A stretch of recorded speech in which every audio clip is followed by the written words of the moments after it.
منبر نور پر جلوہ بار صاحب نظام علماء ذویل احترام حاضرین اہل سنت و جماعت، السلام علیکم ورحمۃ اللہ وبرکاتہ۔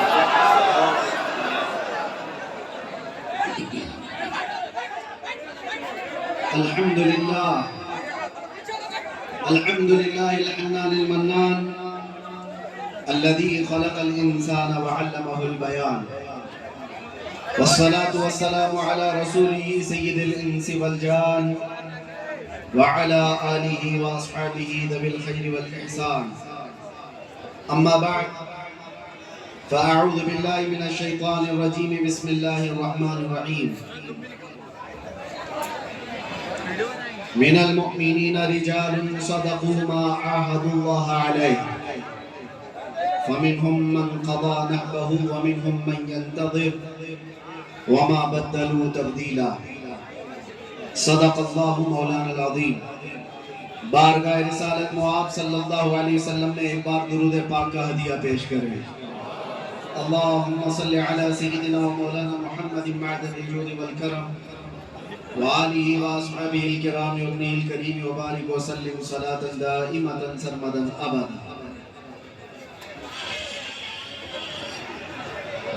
عزیزان گرامی وقار، میں نے شروع میں ہی محسوس کر لیا کہ آپ نے میرے سلام کا جواب ہی اتنے دمدار طریقے سے دیا، سبحان اللہ، تو بات کرنے کا حوصلہ بھی اب بڑھنے لگا ہے۔ ایک بات میں آپ کو بتاؤں، میں جلسے نہیں کر رہا تھا، کافی دنوں سے میری طبیعت کو لے کر اور کچھ مسائل کو لے کر بہت کم جلسوں میں جا رہا تھا، لیکن اڑیسہ والے آئے، ممبئی میں ملاقات بھی کیے، میں نے منع ہی کیا تھا، لیکن گھر جانے کے بعد میری روح نے جھنجھوڑ کر کے کہا جلسے بند نہیں ہونا چاہیے، ورنہ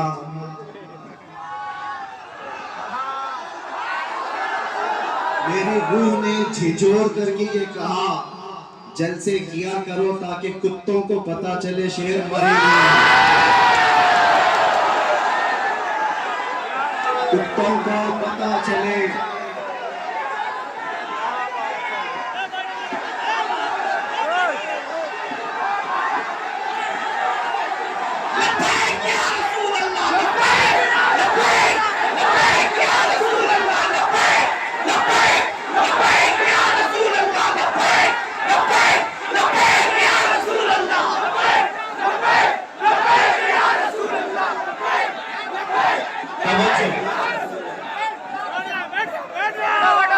سمجھ میں آ رہی ہے؟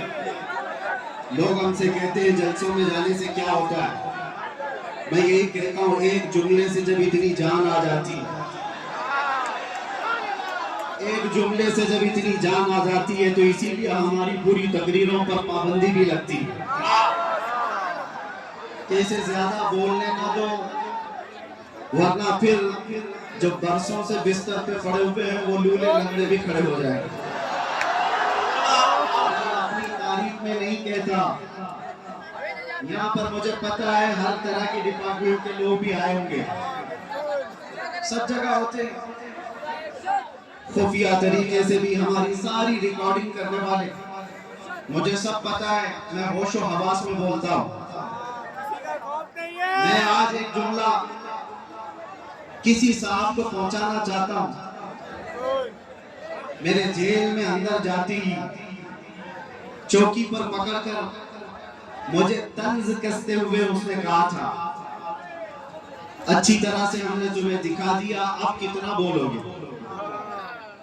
اور اچھی طرح سے تمہاری یہاں پر درگت بن گئی ہے، 6 مہینے 8 مہینے گزر گئے، اب اس کے بعد تو ٹھنڈے پڑ ہی جاؤ گے۔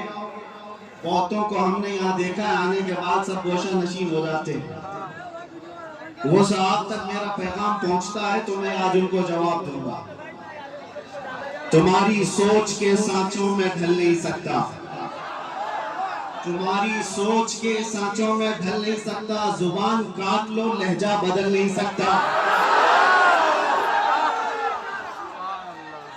مجھے بھی کیا موم کا پتلا سمجھتے ہو؟ مجھے بھی کیا موم کا پتلا سمجھتے ہو؟ تمہاری لو سے یہ لوہا پگھل نہیں سکتا۔ عشق رسول صلی اللہ علیہ وسلم کی گرمی لے کر جو چلتا ہے، اسے کس بات کا خوف ہے؟ کس بات کا ڈر ہے؟ کل بھی ہم یہی کہتے تھے، خوف نہ رکھ رضا ذرا، تو تو ہے عبد مصطفیٰ، تیرے لیے امان ہے، تیرے لیے امان ہے۔ آج بھی ہم یہی کہیں گے۔ میں نوجوانوں کو ایک بات بتانے کے لیے آیا ہوں، اے عزیزو، میدان میں بیٹھ کر نعرے لگانا یہ الگ بات ہے، مصطفیٰ کریم صلی اللہ علیہ وسلم سے عشق کا دعویٰ کرتے ہو تو یہ عشق بڑے امتحان بھی لیتا، یہ محبت بڑے امتحانات لیتی ہے۔ اگر ان سارے امتحانات کے لیے تیار ہو تو لبیک کا نعرہ لگاؤ، ورنہ سارے نعرے تمہارے صرف دکھاوے کے ہیں۔ تمہارا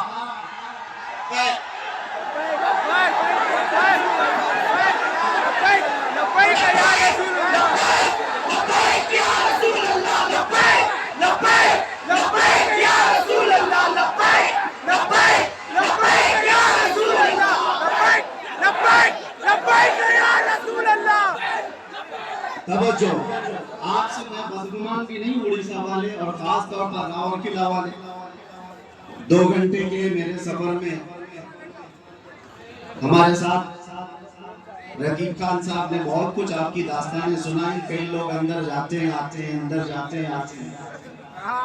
بہرحال یہاں کا ماحول ہے اگر، تبھی میں نے سمجھا کہ اتنے دور دراز اڑیسہ کے لوگ مجھے کیوں بلا رہے ہیں، اس لیے کہ بزدل لوگ جلدی مجھے بلاتے بھی نہیں۔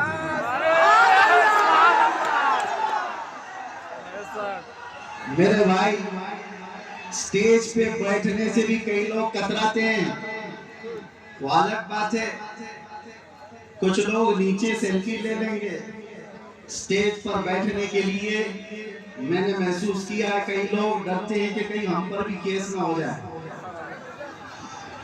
آپ کو پتہ ہے قریب میں 1.5 سال پہلے کی بات، اتر پردیش میں ایک مولانا صاحب ہمارے ساتھ بیٹھے، لبیک لبیک لبیک کہہ رہے، دوسرے دن ان کو تھانے بلا لیا، وہ ڈرے سہلے اس میں گئے، جو بھی رپورٹ ہوئی، رات کو مجھ سے کہنے لگے فون پر کہ حضرت میرے ساتھ تو ایسا ہو گیا ایسا ہو گیا ایسا ہو گیا۔ یہ میرے تو اندر جانے سے پہلے کی بات ہے۔ میں نے ان سے کہا تھا مولانا ابھی شرمندگی کس بات کی، تھانے بلایا گیا تو فخر کرو، چوری پہ نہیں بلایا گیا، اپنے نبی کے نام پر بلایا گیا ہے۔ کس بات کا؟ اسی لیے میں نے قید خانے میں اندر بیٹھ کر کے کلام لکھا تھا جس کا یہ شعر تھا، فخر ہے اس بات پر قیدی بنا ہوں اس نام پر، فخر ہے اس بات پر قیدی بنا اس نام پر، یہ تو ہے سنت بلالی بن گئی قسمت میری، یہ تو ہے سنت بلالی بن گئی قسمت میری، بیڑیاں ہاتھ میں کیا گردن میں بھی ڈال دو اب، ہے انہی کے نام کا سب زندگی اور موت میری، اس لیے کرتا ہے جھوم کر سلمان اب، قید تھی نہ جیل تھا، جیل تھی نہ قید تھی، بڑھنی تھی بس عزت میری۔ یہ ایک ریہرسل تھا، قید تھی نہ جیل تھی، بڑھنی تھی بس عزت میری۔ اللہ کریم کس راستے سے گزارتا ہے اور کہاں تک پہنچتا تھا۔ ہم تفسیر پڑھتے تھے قرآن عظیم میں، سورہ یوسف کو، سیدنا یوسف علیہ السلام کے بھائیوں نے کنویں میں ڈالا تھا، لیکن اللہ کریم نے انتظام فرمایا، وہ نکالے گئے، بازار مصر میں بیچے گئے، پھر جیل بھی گئے، تقریباً 10 سال سے زیادہ جیل کاٹی، بغیر کسی گناہ کے، بغیر کسی جرم کے۔ صبر آسان نہیں ہوتا میرے عزیزو، جیل کے اندر ایک دن جو سال بھر کے برابر لگتا ہے۔ اس نبی کو یاد کر کے، باہر رہ کر کے وہ فیل نہیں کر سکتے تھے کہ کیسا قید کاٹا ہوگا بغیر جرم کے. اور اس کے بعد واپس آتے ہی رب تبارک و تعالیٰ نے ان کو وزیر اعظم کی کرسی پر بٹھا دیا. جیل سے نکلے سیدھے بادشاہ کے وزیر اعظم کی کرسی پر. یہ مرحلے ہوتے ہیں. رب تبارک و تعالیٰ فرماتا ہے وَكَذَلِكَ مَكَّنَّا لِيُوسُفَ فِي الْأَرْضِ. اسی طرح سے ہم نے زمین میں یوسف کو تقویت دی، قرار دیا. یہ رب کے فیصلے ہیں. اسی لیے میں کہتا ہوں مجھے ذرا برابر بھی آر اور عیب محسوس نہیں ہوتا. جیل میں جا کر کے آنے والا منہ چھپا کر گھومتا، وہ ڈر ڈر کر کے گھومتا ہے. عزت چلی گئی، جیل چلے گئے. قسم رب ذوالجلال کی ایک دن بھی ایسا خیال نہیں آیا، ایک دن بھی ایسا خیال نہیں آیا. بلکہ میں دنیا کو یہ دکھاتا ہوں یہ دیوانوں کا ہجوم کیوں ہے. آج دنیا سیلیبریٹیز کو دیکھنے کے لیے بھیڑ لگاتی ہے اور یہ دیوانی امت ہے مصطفیٰ کے قیدی کو دیکھنے کے لیے بھیڑ لگاتی ہے. مزاج کچھ اور ہے، امت کا مزاج کچھ اور ہے.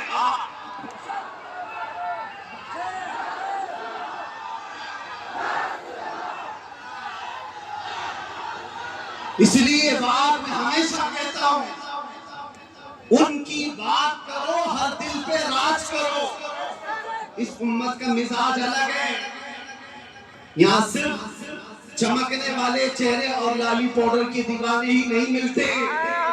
ہو سکتا ہے ہمارے جوان تھوڑے انٹرٹینمنٹ کے چکر میں گلیمر کی دنیا کے پیچھے بھاگ جاتے ہوں گے، لیکن ان کا دل چیر کر کے دیکھو تو اس گلیمر کو ایک کسی نہ کسی دن لات مارتے ہیں اور پھر یہ کہتے ہیں اپنا سب کچھ گنبد خضرا کل بھی تھا اور آج بھی ہے. میرے نبی سے میرا رشتہ کل بھی تھا اور آج بھی ہے. اس ایمان کی بقا میں چاہتا ہوں میرے عزیزوں تمہارے سینے میں یہ دھڑکن باقی رہے، یہ عشق مصطفیٰ کی لو جلتی رہے اور تمہاری زندگی اسی طرح برقرار رہے گی. ہزار میٹنگیں کرنے دو خفیہ طریقے سے تمہیں مٹانے کے لیے، اسلام کو ختم کرنے کے لیے بڑے بڑے منصوبے بنانے دو، تنظیمیں بنانے دو، ساری تیاریاں کر لینے دو، ہتھیار خرید لینے دو، سب چیزیں ہو جانے دو، لیکن ایک بات یاد رکھنا عشق مصطفیٰ صلی اللہ علیہ وسلم کی گرمی رائی کے دانے کے برابر بھی تمہارے سینوں کے اندر موجود ہوگی تو ساری دنیا کی طاقت مل کر کے بھی تمہارا چہرہ دیکھنے کی ہمت نہیں کر سکے گی، تاب نہیں لا سکے گی. اسی لیے تو اقبال نے کہا تھا ٹل نہ سکتے تھے جنگ میں اگر آ جاتے تھے، پاؤں شیروں کے بھی میدان سے اکھڑ جاتے تھے، حق سے سرکش ہوا کوئی تو بگڑ جاتے تھے. ارے تیز کیا چیز ہے ہم تو ان سے بھی لڑ جاتے تھے. یہ ہمارے آبا و اجداد کا شیوہ، ہمارے بزرگوں کی جو اسلاف کا طریقہ کار رہا ہے وہ آپ کے سامنے رکھ رہا ہوں. آپ کو میں میری پوری تقریریں چھان بین کر کے نکال، ویسے تو آپ سے زیادہ تو گجرات والوں نے نکالا. میرے خیال سے روزانہ صبح سے شام تک تقریری سنتے تھے، ہماری سنتے سنتے نکالے اس میں سے کچھ تو نکالے. نکالتے رہے. بہرحال میں ایک بات بتاؤں، پوری تقریروں میں میرے کہیں پر بھی بتاؤ کیا میں نے تمہیں نیزہ، بندوق، بارود، بم یہ ساری چیزیں ہتھیار جمع کرنے کے لیے کبھی ایک بار بھی کہا؟ لا کر کے دکھاؤ.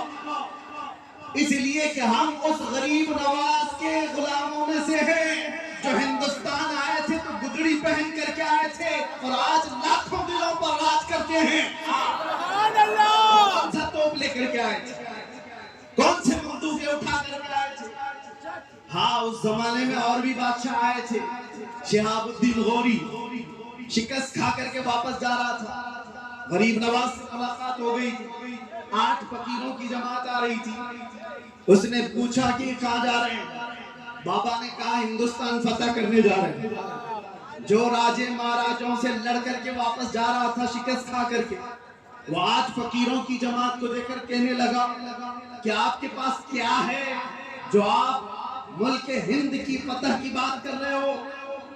سرکار غریب نواز نے فرمایا تم میں ہم میں فرق یہ ہے تم ہتھیاروں پہ بھروسہ کرتے ہو، ہم اللہ کی ذات پہ بھروسہ کرتے ہیں. میں آپ کو یہ کہتا ہوں، میں نے اپنی تقریروں میں کہیں کوئی چیز جمع کرنے کے لیے نہیں کہا رہے میاں بلیڈ بھی رکھو گے تو آتنکوادی کہلائیں گے. ہمارا تو حال یہی ہے، ہر پلاسٹک کی چاقو بھی رکھو گے تو کل نیوز میں آ جائے، کل خبر بن جائے گی کہ تمہارے پاس فلاں فلاں چیزیں تھی. میں ان تمام باتوں کی طرف نہیں تمہیں لے جانا چاہتا، بس ایک بات ہے جو تمہیں زمین سے اٹھا کر آسمان تک لے جاتی ہے. وہ بات کیا ہے؟ کہ محمد سے وفا کرنا، کہ محمد سے وفا تمہیں تو ہم تیرے ہیں. یہ جہاں چیز ہے کیا؟ لوح و قلم تیرے. اہل بیت اطہار کی بات ہے یہاں پر. آج میں آپ کے سامنے بتاؤں، یہ آپ کا جلسہ جو ہر سال محرم الحرام میں فضائل اہل بیت پر کیا جاتا ہے. کون ہے وہ اہل بیت؟ حضور پاک صلی اللہ تعالیٰ علیہ وسلم کا وہ گھرانہ جن کی عظمت کی آج ہم قسمیں اٹھاتے ہیں، جن کی پاکی اور بزرگی کی باتیں آج ہم کرتے ہیں. لیکن کیا کبھی آپ نے یہ دیکھا کہ ان کی قربانیاں کتنی ہیں؟ اہل بیت میں سے مولا علی کرم اللہ وجہہ الکریم شہید ہیں، بڑے بیٹے امام حسن شہید ہیں، دوسرے بیٹے امام حسین شہید ہیں. نیچے نسل میں آؤ، زید ابن علی شہید ہیں. سب ظلمن شہید کیے ہوئے لوگ ہیں. اہل بیت کا پورا گھرانہ اسلام کے لیے قربان ہوا. اہل بیت کا تذکرہ کرنے سے پہلے ہوش و حواس کے ساتھ آپ سے میں کہنا چاہتا ہوں، دل میں اگر ہمت ہے، جگر ہے تو یہ سنو اور ان کا نام لو، ورنہ بزدلوں کو یہ زیب نہیں دیتا کربلا کی داستان سننا اور سنانا. بزدلوں کا شیوا نہیں ہے یہ. کربلا رونے دھونے اور ماتم کرنے کے لیے نہیں سنائے جاتے. کربلا اس لیے سنائے جاتے ہیں کہ بجھے ہوئے دلوں میں ایمان تازہ ہو جائے. 80 سال کا بوڑھا 25 سال کا جوان لگنے لگا، اس کے اندر جذبہ ہو حق کے ساتھ کھڑے ہونے کا اور باطل سے ڈٹ کر مقابلہ کرنے کا. یہی اہل بیت اطہار کا میسج ہے ہر زمانے میں. میرے عزیزوں، میں چند مثالیں آپ کو دوں. سیدنا علی مرتضی رضی اللہ تعالیٰ عنہ کو ظلماً شہید کیا گیا کہ نہیں؟ مسجد میں شہید کیا گیا. آپ کے بڑے بیٹے سیدنا امام حسن مجتبی رضی اللہ تعالیٰ عنہ کس بات پر؟ زہر دے کر کے شہید کیا گیا. ایک بار نہیں 5 بار زہر دیا گیا تھا. امام حسن کی انتڑیاں کٹ کر کے منہ سے باہر آتی. یہ رسول اللہ کے نواسے کی بات کر رہا ہوں.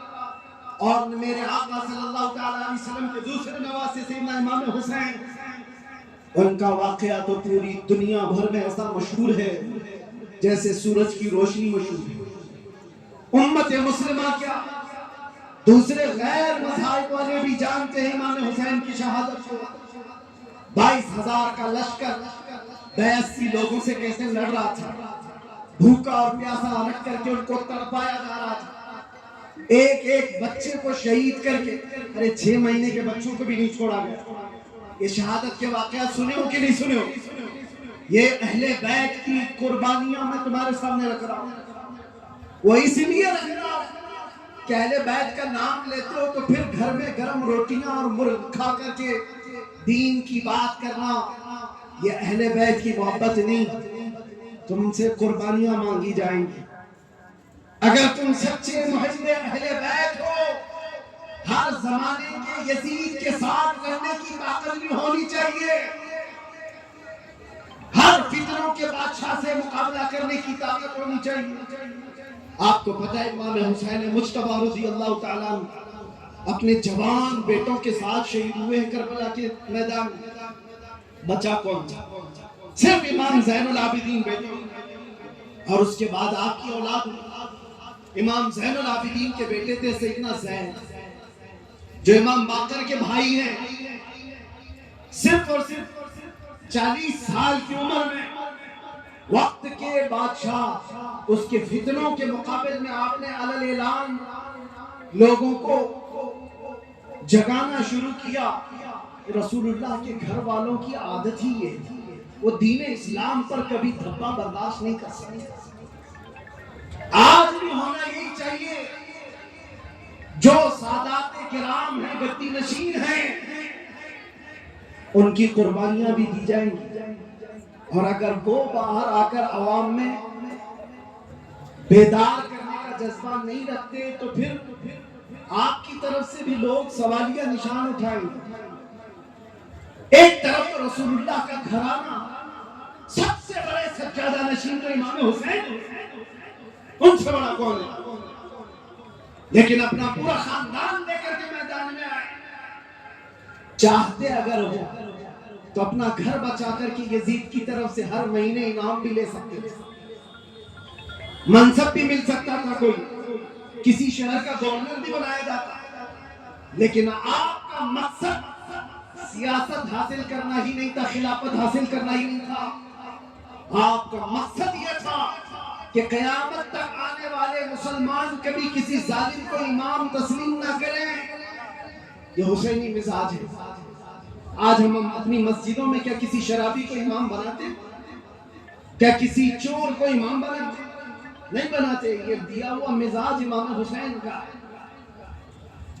اگر وہ امام مان لیتے یزید کو تو ہم بھی کہتے ہیں ہماری مسجد کا امام چور زانی ہو جائے تو کیا فرق پڑتا ہے، رسول اللہ کے نواسے جب اس کو امام مان سکتے ہیں۔ اس مزاج کو وہیں پر ختم کیا گیا۔ میں حضرت زید ابن امام زین العابدین کی بات کر رہا ہوں، صرف 40 سال کی عمر میں حکومت کے خلاف جب کھڑے ہوئے تھے، کتنی آزمائشیں ہوئی تھی۔ کوفہ والوں نے ان کو بھی بلایا، 50,000 لوگوں نے حضرت زید کے ہاتھ میں بھی بیعت کی۔ کوفہ والوں کی عادت ہی ہے۔ اور اس کے بعد بنو امیہ کا ظالم بادشاہ ہشام بن عبد الملک آپ کو قتل کروا دیا، راستے میں آپ کا سر الگ کیا گیا، دمشق لے جا گیا اور دھڑ کو بازار میں رکھ کر کے آگ لگائی گئی، جلایا گیا تھا۔ کس کی بات کر رہا ہوں؟ رسول اللہ کے گھرانے کی بات کر رہا ہوں، امام زین العابدین کے بیٹے کی بات کر رہا ہوں۔ اتنا ہی نہیں، آگے چلو تو امام موسیٰ کاظم رضی اللہ تعالیٰ، امام جعفر صادق کے جو بیٹے ہیں، زبان میں اللہ نے اتنا اثر عطا کیا تھا کہ جب بولتے تھے تو لوگ دیوانے ہو جاتے تھے، اور ایسی ہی زبانوں سے وقت کے طاغوتوں کو ڈر لگتا ہے۔ ہر ظالم حکومت کو حق بولنے والی زبان سے سب سے زیادہ ڈر لگتا ہے۔ آپ کو پتا ہے انگریزوں نے یہاں بہت ظلم مچایا، بہت آتنک مچایا، لیکن علماء حق میں سب سے زیادہ انہوں نے علامہ کفایت علی کافی رحمت اللہ علیہ کو ستایا۔ 3000 انگریزوں نے مل کر کے گرفتار کیا تھا کفایت علی کافی۔ کیوں جانتے ہو؟ کفایت علی کافی کی زبان میں اللہ نے ایسا اثر عطا کیا تھا، ہزاروں کا مجمع صرف ان کی زبان پر توبہ کر لیتا تھا، سب عشق رسول میں جھومنے لگ جاتے تھے۔ انگریزوں نے یہ محسوس کیا تھا کہ یہ زبان سلامت رہے گی تو پھر ہمارا تختہ سلامت نہیں رہے گا۔ اور اس کے بعد کفایت علی کافی کو قید کر کے ان کے جسم پر استری پھیری جاتی تھی، گرم استری۔ جب چمڑی جل جاتی تھی تو نمک چھڑکا جاتا تھا۔ اس کے بعد 8 دن کے بعد آپ کو پھانسی پر چڑھایا گیا تھا کفایت علی کافی۔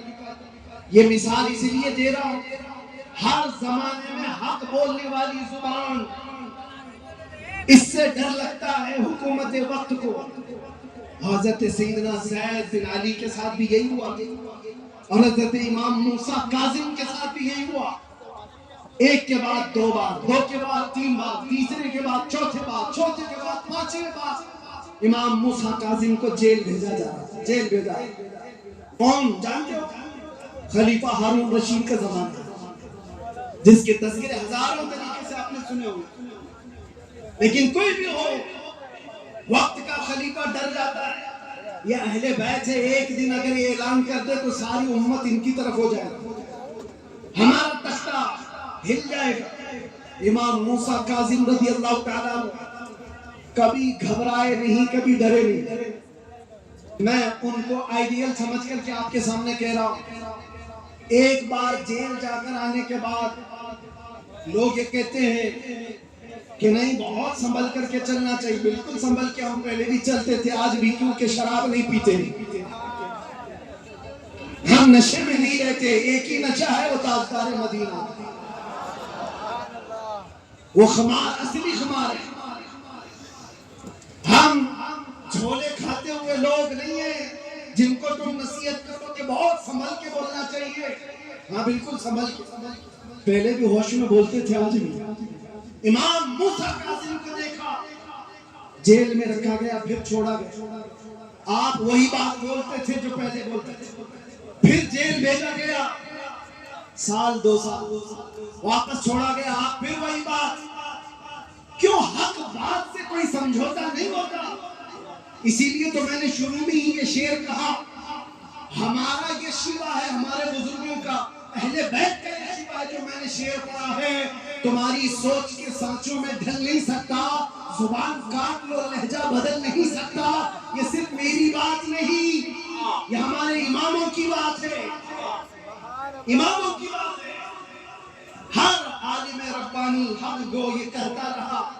بہت دور کیا، ماضی قریب میں جائیں گے تو شہزادہ اعلیٰ حضرت سیدنا سرکار مفتی اعظم ہند کے زمانے میں ہندوستان میں ایک ڈکٹیٹرشپ، ایک ایمرجنسی حکومت قائم ہوئی تھی، آپ کو پتا ہوگا، بوڑھے لوگوں کو پتا ہے، جوان لوگوں کو، ہم بھی نہیں پیدا ہوئے تھے، لیکن اس کا زمانہ بتایا جاتا ہے اندرا گاندھی نے سارا ہول اینڈ سول اپنے ہاتھ میں رکھا ہے، ساری چیزیں کنٹرول میں، کوئی آواز اٹھائے تو مارو، اندر کرو۔ یہ آج تھوڑی نہ ہو رہا ہے، اس سے پہلے کانگریس نے یہ سب کیا ہے، اندر ڈالو جو بھی بولتا ہے۔ اس زمانے میں پرائم منسٹر نے فیصلہ کیا تھا آبادی کنٹرول کرنے کے لیے نسل بندی ہونی چاہیے، باقی سب مان لیں گے لیکن مسلمان نہیں مانیں گے، مسلمانوں کے ہاں یہ حرام ہے۔ انہوں نے پھر سوچا کہ بڑے بڑے دارالعلوم سے فتوے لے لے جائیں، اور کچھ دارالعلوم تو اسی لیے بیٹھی ہی ہیں، فتوے دے بھی دیے، فتوے دیے، محترمہ جیسا بولیں گی ویسا دارالعلوم چلے گا، اور وہی محترمہ بریلی بھی بھیجتی ہے۔ وقت کا قطب مفتی اعظم قلم ہاتھ میں لیے بیٹھا ہے، سوال ہے حکومت وقت کی طرف سے نسل بندی کے سلسلے میں کہ حکومت نے کمپلسری کر دیا ہے، لازم کر دیا ہے، کچھ تو مصلحت کا بیچ کا راستہ نکالا جائے۔ مفتی اعظم ہند نے کہا 1400 سال کیا 14,000 سال بھی ہو جائے، شریعت مصطفیٰ میں ایک بال برابر بھی تبدیلی نہیں آ سکتی۔ کل بھی نسبندی حرام تھی، آج بھی نسبندی حرام ہے۔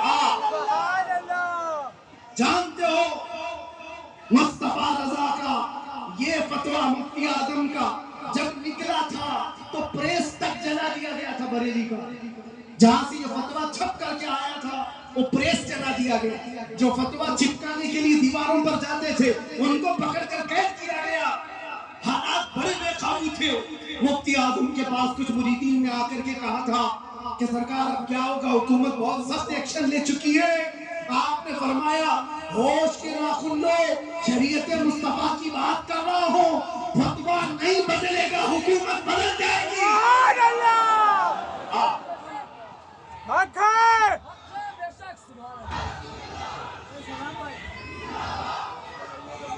آپ نے تاریخ اگر پڑھی ہو تو اٹھا کر دیکھ لینا، اس مرد کلندر کی زبان سے نکلے ہوئے الفاظ سے زیادہ دن تک نہیں چلی یہ ایمرجنسی، ایمرجنسی میں چلی گئی، بہت ایمرجنسی میں چلی گئی، اور اس کے بعد آج کے حال ہے بیچارے، ادھر سے کوئی اٹھائے تو ادھر کا ہاتھ ٹوٹ جائے، ادھر کا ہاتھ پکڑو تو ادھر کا پاؤں ٹوٹ جائے، یہ حال ہے۔ میں آپ سے کہتا ہوں ایک بات ہمیشہ یاد رکھو، اس زمانے میں بھی مولوی تھے، مولانا تھے، بہت سارے لوگ تھے جو ان کی ہاں میں ہاں ملا کر کے مصلحتوں کی بات کر رہے تھے۔ آج مجھے بھی کہتے ہیں حالات بڑے نازک ہیں، آپ کیا بارود کے ڈھیر پر امت کو لا کر کھڑا کرنا چاہتے ہیں؟ ذرا سنبھل کے بولیے۔ میں ان سے کہتا ہوں یاد رکھنا، باطل کے تلوے چاٹنے والوں کی تاریخ نہیں لکھی جائے گی، آنکھوں میں آنکھیں ملا کر بات کرنے والے کی تاریخ قیامت تک زندہ رکھی جائے گی۔ نعرہ تکبیر، اللہ اکبر، نعرہ رسالت، یا رسول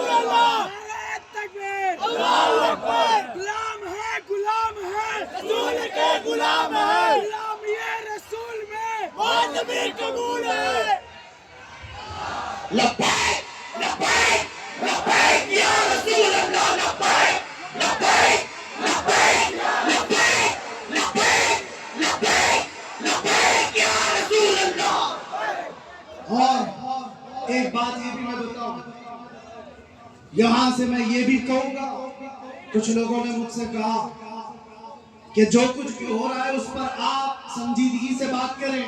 بالکل ہم بہت سنجیدگی سے بات کرتے ہیں، بہت سنجیدگی سے بات کرتے ہیں، لیکن لہجہ اگر تھوڑا سخت ہوتا ہے تو صرف اس بات پر کہ ہمارے مرشدوں نے، ہمارے اساتذہ نے ہمیں یہ تعلیم دی ہے، بیٹا زبان ہمیشہ نرم رکھنا، دل ہمیشہ، زبان میٹھی رکھنا، دل نرم رکھنا، دماغ ٹھنڈا رکھنا.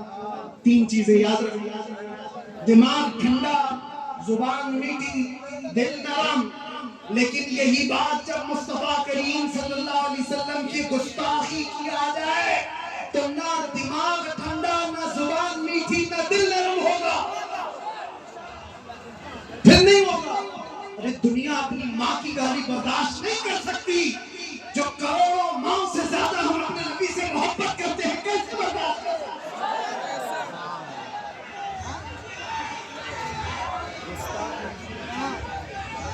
آج پھر پر اٹھانا شروع کر دیا اگر کسی نے، اور ان کو یہ لگتا ہے کہ ہم نہیں بولیں گے تو سنو، تم فلم بنانے کی کوشش کر رہے ہو.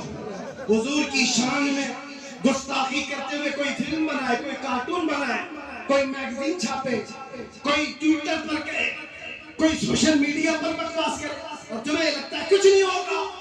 تم تو یہ ہمارا بخار ناپ رہے ہو.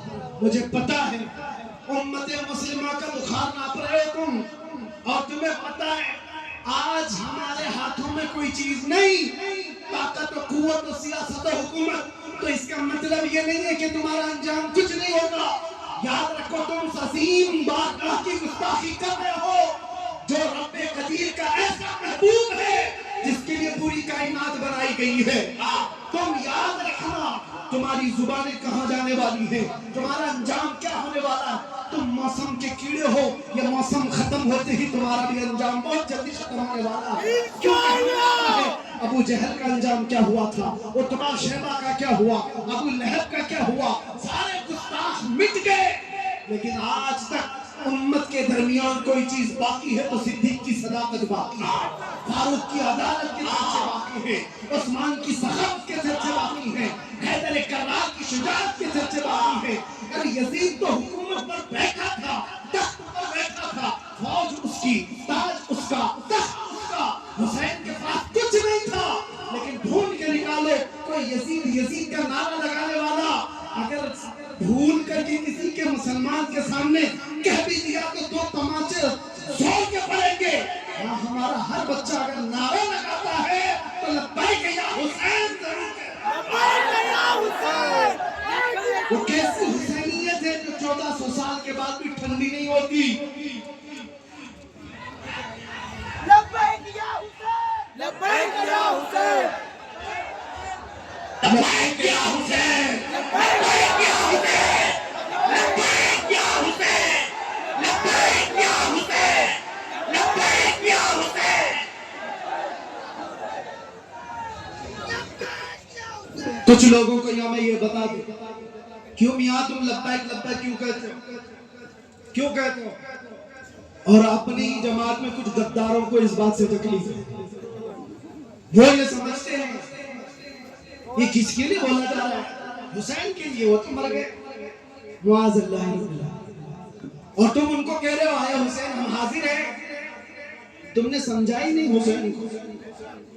وہ جو ٹکڑے تم نے میدان کربلا میں دیکھے، جاؤ ذرا زبان کھولو، قرآن بھی تمہیں تھپڑ لگائے گا. لا تقولوا لمن يقتل في سبيل الله اموات. اللہ کی راہ میں جو مارے جائیں انہیں مردہ نہ کہو، وہ زندہ ہیں. تمہیں اس کا شعور نہیں. ایک بات میں آپ کو بتاؤں میرے عزیز، مرنے سے کبھی ڈرنا مت. موت آئے گی کہ نہیں آئے گی؟ مسلمان کے لیے موت ایک تحفہ ہے. ادھر آنکھ بند ہوئی ادھر مصطفیٰ کی زیارت. ڈرے وہ جس کی آنکھ بند ہونے کے بعد جلنا ہے جلنا ہے جلنا ہے جلنا ہے. ادھر آنکھ بند ہو ادھر مصطفیٰ کی زیارت ہو اس کے لیے تحفہ نیت اور کیا موت خوفناک حادثہ نہیں خوبصورت تحفہ. الموت جسر یوصل الحبیب الی الحبیب. موت ایک برج کا نام ہے ایک حبیب کو دوسرے حبیب سے ملا دیتا ہے. اب آپ کو میں ایک بات کہوں قرآن کا فلسفہ تو سمجھو. ایک جگہ قرآن کہتا ہے انک لا تسمع الموتى ولا تسمع الصم الدعاء. اے رسول آپ ان کو نہیں سنا سکتے یہ مردہ ہیں. کس کو کہہ رہا ہے قرآن؟ ابو جہل عتبہ شیبہ یہ جو زندہ تھے زمانے میں کھا رہے ہیں پی رہے ہیں اٹھ رہے ہیں بیٹھ رہے ہیں بازار میں جا رہے ہیں سب سے بات چیت کر رہے ہیں اور قرآن کہتا ہے یہ مردہ ہے. اے رسول آپ ان کو نہیں سنا سکتے یہ گونگے بہرے مردہ. اور ایک طرف میدان کربلا میدان احد میدان خندق میدان بدر ٹکڑے ہو چکے ہیں صحابہ کے اور قرآن کہہ رہا ہے لا تقولوا لمن يقتل في سبيل الله. ان کو مردہ مت کہو ان کے ٹکڑے ہو گئے. قرآن کہتا ہے ان کو مردہ نہ کہو اور جو چل پھر رہے ہیں ان کو کہہ رہا ہے یہ مردہ ہے. کیا ہے چل رہا ہے پھر رہا ہے بول رہا ہے چل رہا ہے وہ مردہ کٹ گیا ہے ٹکڑوں میں وہ زندہ ہے. قرآن کا فیصلہ کیا ہے؟ یہاں سے میں سمجھانا چاہوں گا موت و حیات چلنے پھرنے کا نام نہیں. یہ حیات صرف چلنے پھرنے کا نام نہیں اور موت صرف اور صرف روح نکل جانے کا نام ہی نہیں. قرآن کے فلسفے کے مطابق عشق رسول میں جو مر جاتا ہے وہ زندہ ہے اور بے عشق مصطفیٰ جو چلتا پھرتا ہے وہ مردہ ہے. کیا وہ مردہ ہے؟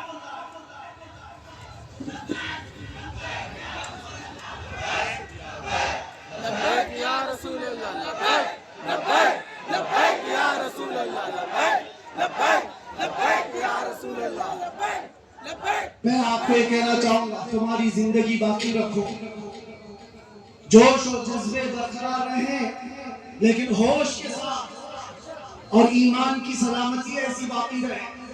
اے نوجوانوں بڑے ادب کے ساتھ میں بھیک مانگتے ہوئے کہتا ہوں اے نوجوانوں ایک بار آ جاؤ اس راستے جہاں میرے مصطفیٰ نے ہمیں چھوڑا.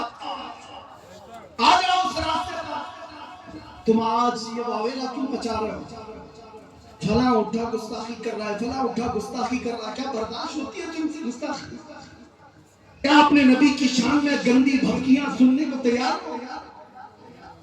نہیں تیار ہو تو ان کا مطلب صرف اور صرف مقابلہ نہیں بدلو تو اپنے آپ. یہ تمہارے سے دشمنی کرتے ہوئے تمہارے نبی تک پہنچ گئے.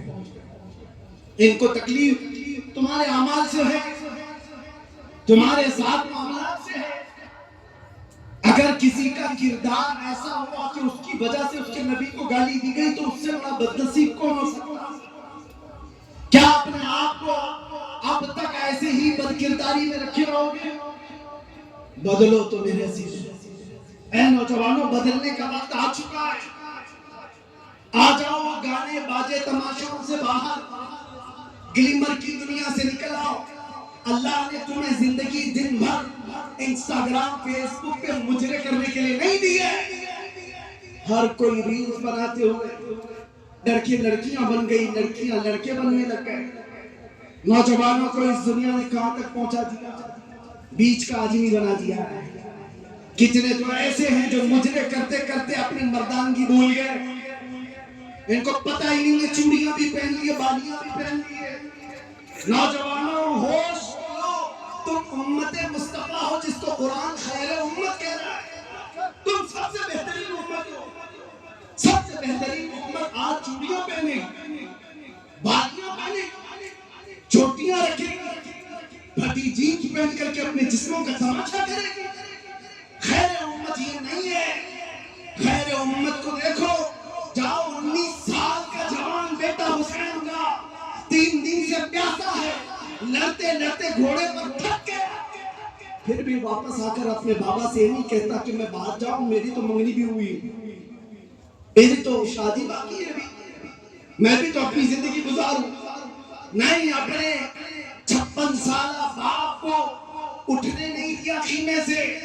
اپنے جوان 19 سال کی بات کر رہا ہوں 19 سال کے جوانوں نے مولا حسین سے کہا تھا بابا جب تک ہمارے جسم میں خون کا آخری قطرہ بھی باقی ہے ہم آپ کو اپنے ہاتھ میں تلوار اٹھانے نہیں دیں گے، ہماری زندگیاں جب تک ہیں۔ تم کیا جواب دو گے ان نوجوانوں کو قیامت کے دن؟ اگر وہ حسین کے بیٹے قیامت کے دن خون میں لطپت آئیں اور تم سے پوچھیں ہم نے 19 سالہ جوانی 22 سالہ جوانی اسلام کے لیے قربان کی، تم کیا کر رہے تھے اس وقت؟ تم کیا کہو گے؟ رات بھر انٹرنیٹ چلا رہا تھا، رات بھر PUBG کھیل رہا تھا، گیموں میں مصروف تھا۔ اے نوجوانوں تم قیامت کے دن کیا جواب دو؟ بدلو اپنی زندگی کو، اٹھو وگرنہ حشر نہ ہوگا پھر کبھی، دوروں کے زمانہ جھال اپنی چل گیا۔ آج تمہارے لیے جتنے بھی منصوبے بنائے جا رہے ہیں بنانے تو کچھ فرق نہیں پڑتا، یاد سے نہیں 1400 سال سے ہم دیکھ رہے ہیں لوگ جو کہتے ہیں حالات خراب ہیں، کبھی حالات اچھے ہوئے ہی نہیں تھے ہمارے۔ اسلام کے خلاف ہمیشہ ایسی ہی حالات رہے، اس سے بھی برے حالات آئے، چنگیز کا زمانہ آیا، ہلاکو کا زمانہ آیا، ارے ہماری کھوپڑیوں سے مینار بنا دیے تھے بادشاہوں نے، قتل اتنا کیا تھا کہ بغداد کے دریائے دجلہ کا پانی ہمارے خون سے لال ہو گیا۔ ایسے حالات بھی آئے اسلام پر، لیکن اسلام اس وقت نہیں ختم ہوا تھا تو آج کے حرامیوں سے کیا ختم ہو سکتا نہیں ہوگا۔ تمہیں اس کی فکر کی ضرورت نہیں، تمہیں اپنے اعمال کی فکر کرو۔ اسلام تو صبح قیامت تک چمکتا دمکتا رہے گا، یہ میرے رب کا جلایا ہوا دیا ہے، یہ میرے رب کا روشن کیا ہوا چراغ ہے، منہ کے پھوکوں سے بجھایا نہیں جا سکتا۔ لیکن آپ کا حشر کیا ہوگا، ہمارا کیا ہوگا، اس کی فکر تو کرو۔ نشہ میں تمہارا ہونا، جیل میں میں نے دیکھا ہے اکثر نوجوان جو مسلمان آئے نشہ کرتے ہوئے، نشہ بیچتے ہوئے، نشہ میں پکڑے ہوئے، سپلائی کرتے ہوئے، تمہارے ہاتھوں میں یہ چیز کہاں سے آ گئی؟ جانتے ہو میرے مصطفیٰ کریم صلی اللہ تعالیٰ علیہ وسلم تو فرماتے ہیں تمہارے تلووں میں کانٹا بھی چبھ جائے تو اس کا درد مجھے ہوتا ہے۔ اس رسول کو امت کا درد ہے۔ جب تم نشے میں اپنی آپ کو برباد کر رہے ہوں گے تو کیا میرے مصطفیٰ کو اس کی تکلیف نہیں ہوتی ہوگی؟ تم اپنے آپ کو ہلاکت میں ڈالتے ہو، یہ سوچتے ہو یہ میری لائف ہے مجھے جینے دو نا۔ شراب پی رہا ہے کوئی مت بولو، اس گٹکا کھا رہا ہے کوئی مت بولو، بیڑی سگریٹ میں ایسا مست ہو گیا کہ کینسر ہونے کے قریب ہے، کوئی بولے تو ہاتھ میں بولا، ماں بولے تو اس کے خلاف، بیوی بولے تو اس کے خلاف، باپ بولے تو اس کے خلاف۔ تم یہ کہتے ہو میری اپنی لائف ہے، کیوں کوئی انٹرفیئر کر رہا ہے؟ اے دیوانے تجھے خبر کیا ہے تیری اپنی لائف کب سے ہو گئی؟ تیری اپنی زندگی کب سے ہو گئی؟ یہ تیری زندگی نہیں ہے۔ سن مرشد گرامی تاج الشریعہ کیا کہہ کر گئے تھے، زندگی یہ نہیں کسی کی کسی کے لیے، زندگی ہے نبی کی نبی کے لیے، نہ سمجھ مرتے ہیں زندگی کے لیے، جینا مرنا ہے سب کچھ نبی کے لیے۔ تم سمجھتے ہو زندگی ہماری اپنی ہے، ہم جیسے مرضی چاہے ویسے جی لیں گے، نہیں، یہ نبی کے لیے دی ہوئی زندگی ہے۔ جینا ہو تو میرے مصطفیٰ کی مرضی کے مطابق جیو، اور اس وقت تک تم مومن نہیں ہو سکتے جب تک حضور کی مرضی کے مطابق تم اپنی زندگی نہیں بنا لے۔ لا یؤمن احدکم حتی یکون ہواہ تبعا لما جئت بہ، او کما قال النبی صلی اللہ علیہ وسلم، میرے آقا فرماتے ہیں اس وقت تک تم پورے مومن نہیں ہو سکتے جب تک کہ تم میری مرضی کے مطابق، میرے لائے ہوئے طریقے کے مطابق اپنی خواہشوں کو پورا نہیں کرتے۔ اپنی خواہشوں کے مطابق مت جیو، مصطفیٰ کی خواہش کے مطابق جیو۔ یہی صحابہ کا مسلک، یہی اہل بیت کا پیغام ہے۔ اپنی لائف میں آپ تھوڑی سی باتیں ان لوگوں کو بھی میں کہہ دیتا ہوں، سب سے زیادہ نقصان ہمیں کس بات کا ہے پتہ ہے؟ آج بھی اور پہلے بھی ہوتا ہے، جماعت کے اندر موجود منافقین اور غداروں سے نوجوانوں روٹی ٹکڑے سکے کے لیے کبھی اپنا ایمان مت بیچنا۔ کتنے ایسے ہیں جو مخبری کے کام پہ لگے ہوئے ہیں، پورا نیٹ ورک پھیلا ہوا ہے، پورا نیٹ ورک کس کی جاسوسی کر رہے ہیں؟ 500 روپے پکڑا دیا پولیس نے، اس کی خبر دے دو، اس کی خبر دے دو۔ تمہیں پتہ ہے جاسوسی کا عذاب کیا ہے؟ اللہ کی سارے فرشتوں کی اس پر لعنت ہوتی ہے، سارے فرشتوں فرشتوں کی، ملائکہ کی اور اللہ کی لعنت ہے اس پر جو مومنین کی ٹوپ پہ لگا رہتا ہے۔ مجھے آج بھی وہ بات یاد آتی ہے، میں تو گیا تھا جب مجھے لینے آئے تھے، ایسا لگ رہا تھا بارات جا رہی ہے۔ مجھے تو میری شادی کا بھی اتنا ہوش نہیں ہے کتنے لوگ آئے تھے، لیکن یہ ضرور ہے کہ 200 ادھر 200 ادھر تو تھے، اور سارے بارات کی شکل میں لے جا رہے تھے، دیکھا بھی ہوگا نا۔ مجھے اس بات کا احساس نہیں تھا کیونکہ دل پاک تھا، کوئی جرم کر کے آیا نہیں تھا، اتنا یقین ہے۔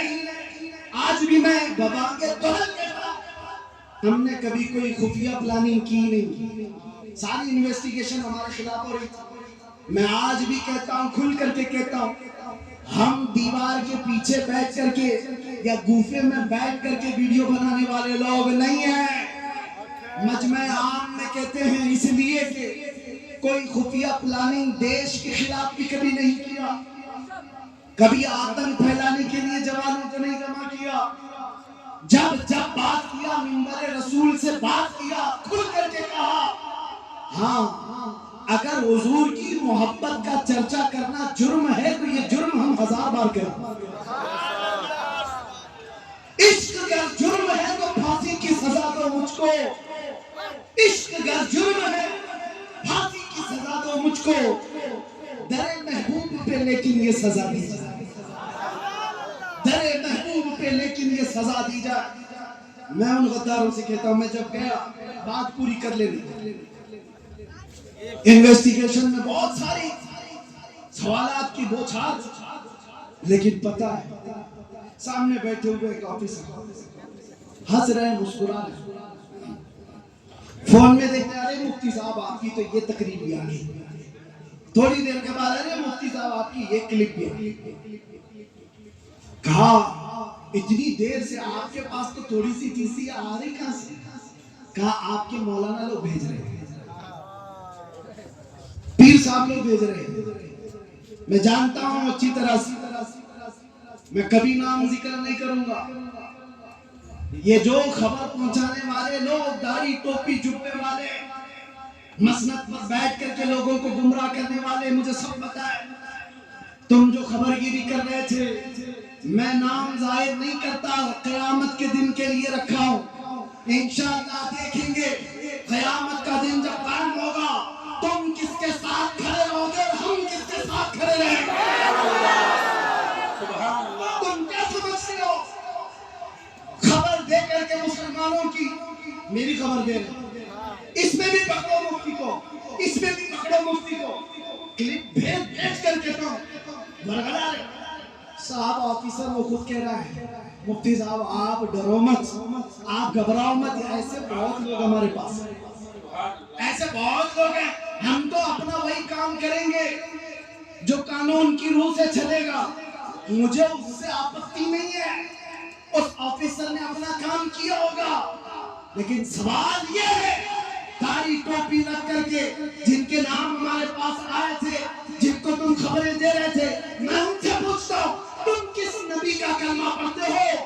جانتے ہو جب ایک آدمی حضور کی عزت کی خاطر گیا ہے تم اس کے لیے کہتے ہو جلدی مت چھوڑنا اس کو باہر، جلدی مت چھوڑنا، ارے ظالمو موت و حیات تمہارے ہاتھ میں نہیں ہے، قید و بند بھی تمہارے ہاتھ میں نہیں ہے، مجھے اچھی طرح سے پتا تھا میں جا رہا ہوں اندر، موت کے بعد بھی نکل سکتا ہوں، لیکن یہ یقین تھا میرے مصطفیٰ جب تک چاہیں اندر بٹھائیں گے اور جب تک نہ چاہیں تم پوری طاقت لے کر کے مجھے ایک منٹ کے لیے روک نہیں سکتے۔ تکبیر، نعرہ رسالت، مفتی سلمان اظہری صاحب قبلہ، لبیک لبیک لبیک یا رسول اللہ، لبیک لبیک لبیک یا رسول اللہ، لبیک۔ ایک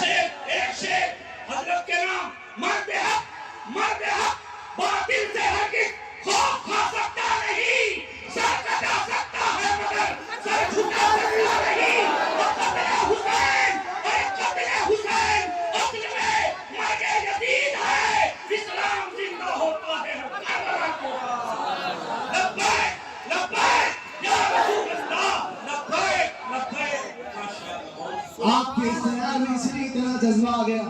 درد ہوتا ہے میرے عزیزو. میں اتنے جذبے کے ساتھ بولنے کا سلسلہ بھی ویسے روک چکا ہوں. طبیعت اگرچہ سنبھل نہیں پاتی. 8 مہینے پتھروں پر سلا کر میری کمر جو تم نے توڑ دیا اور انہیں لگتا ہے کہ ٹوٹ گیا. میرے عزیزو جسم ٹوٹنے سے زبان نہیں ٹوٹتی ہے. اب زبان ٹوٹ جائے ہوش نہیں ٹوٹتا, اور ہوش ٹوٹ جائے تو ایمان کبھی نہیں ٹوٹتا. وہ تو میرے نبی کا دیا ہوا ہے, وہ سنبھالا ہوا آمینہ کے لال کا ہے. اور میں ان سے کہتا ہوں نبی کے نام کی روٹیاں کھانے والے, نبی کے نائب اور نبی کے عاشقوں کے ساتھ غداری نہ کرو, غداری نہ کرو. عنقریب تمہارے پورے چولہے ہلائے جائیں گے. تم نے جو منافقت کی ہے, اسلامی لباس پہن کر کے جو جتنے بھی غدار منافق ہیں, آپ دیکھنا یاد رکھنا چند دنوں کے بعد یہ ایسے بے نقاب ہوں گے کہ اللہ تبارک و تعالیٰ ذلیل اور رسوا کر کے ان کو مارتا ہے. یہ قانون فطرت ہے. جو ادھر اس طرح کی حرکتیں کرتے ہیں وہ بہت جلدی رسوا ہوتے ہیں, جس کو عام محاورے میں ہم کیا کہتے ہیں, دھوبی کا کتا نہ گھر کا نہ گھر کا. یہ ہوگا. اور ہم نے نہیں دیکھا لکھنؤ کا وہ کتا جو دھرم بدل لیا تھا, نام بھی بدل لیا تھا, کہاں چلا گیا؟ 2 سال ہو گئے دکھتا ہی نہیں. سارے میڈیا والے ہاتھ کرسی پہ بٹھاتے تھے, صاحب آپ تو دھرم پریورتن کر کے آئے مسلمانوں کو ورغلانے کے لیے کہ ایک بدلا تو ہزاروں بدلیں گے. اس کو دیکھ کر تو کوئی کیڑا بھی نہیں بدلتا. اس نے سوچا ہوگا کہ بدل کر کے بہت فیم مل جائے گا, شہرت مل جائے گی. ارے 6 مہینے کے بعد انہوں نے بھی لات سے مار کے نکالا. وہ پنڈت تمہیں کہاں پالے گا؟ تو ویسے ہی بدلا ہوا آدمی جو اپنے دین کا نہیں رہا, وہ ہمارا کیا رہے گا, چھوڑ دیا گیا. آپ نے دیکھا ہے, آپ نے دیکھا ہے, میں نام اس لیے نہیں ذکر کرتا کہ یہ ممبر پاک ہے, پاک ہے, پاک رسول کا ذکر ہے. شیطانوں کا ذکر صرف لعنت کے لیے ہوتا ہے. لیکن آپ کو یاد دلانے کے لیے کہہ رہا ہوں, بدل دیا کیا ہوا؟ کیا اسلام میں کھلبلی مچ گئی؟ ہر کوئی بدلنے لگا؟ کچھ نہیں ہوا. برا تو تیرا ہوا. 100 سال پہلے بریلی کے امام نے کہا تھا مصطفیٰ کریم صلی اللہ علیہ وسلم کے دربار کی طرف دیکھ کر کے, یا رسول اللہ جو تیرے در سے یار پھرتے ہیں در بدر یوں ہی خار پھرتے ہیں, در بدر یوں ہی خار پھرتے ہیں. جو حضور کا نہیں ہوا وہ کسی کا نہیں ہو سکتا. اس لیے اے مسلمانوں ایسی گتیویدیوں میں ملوث نہ رہو. تم لوگوں کے آلے کار نہ بنو. جانتے ہو سب سے زیادہ نقصانات غداروں سے ہوئے. ٹیپو سلطان کیسے مارے گئے تھے؟ غدار سے مارے گئے. قوم کے اندر موجود غداروں نے ان کو انگریزوں کے ہاتھ دے دیا. آپ تاریخ اٹھا کر کے دیکھ لو, ہر زمانے میں ایسے لوگ موجود رہے جو غداروں کی وجہ سے, منافقین کی وجہ سے نقصان اٹھائے جاتے. ہندوستان کی سرزمین پر بھی ایسے بہت سارے جید علماء ہیں جن کو پھنسانے کے لیے, جن کو سزائے موت دلانے کے لیے بہت سارے ٹوپی والے کام کر رہے ہیں. یہ بظاہر ٹوپی اور داڑھی والے, ان کا کوئی ایمان نہیں ہوتا. اگر تم بھی ایسی 2 ٹکوں کے لوگ ہو تو تم سے میرا خطاب نہیں. اور اگر تم آمینہ کے لال کے دربار کے بھکاری ہو تو اپنی عزت نفس سنبھال کر کے رکھنا. کروڑ کیا 10 کروڑ بھی کوئی دے, غداری مصطفیٰ سے کبھی نہ کرنا. ٹھوکر مار دینا دنیا کی دولت کو اور فخر کے ساتھ کہنا میرے ساتھ تو کائنات کی بہت دولت ہے جو یہاں بھی مجھے اوپر لے جائے گی, قبر میں بھی اور حشر میں بھی. اور پھر یہ پکار کر دنیا سے یہ کہنا بتلا دو گستاخ نبی کو غیرت سنی زندہ ہے, ان کے نام پہ مر مٹنے کا جذبہ کل بھی تھا, کل بھی تھا, آج بھی ہے, کل بھی تھا, آج بھی ہے. لبیک یا رسول اللہ, لبیک یا رسول اللہ, لبیک یا رسول اللہ. راہ قلعہ کے تمام مسلمان خوش رہے, آباد رہے. مجاہد ملت کی یہ سرزمین پر ہمیشہ مجاہد پیدا ہوتے رہے. آخر دعوانا الحمدللہ رب العالمین. السلام علیکم.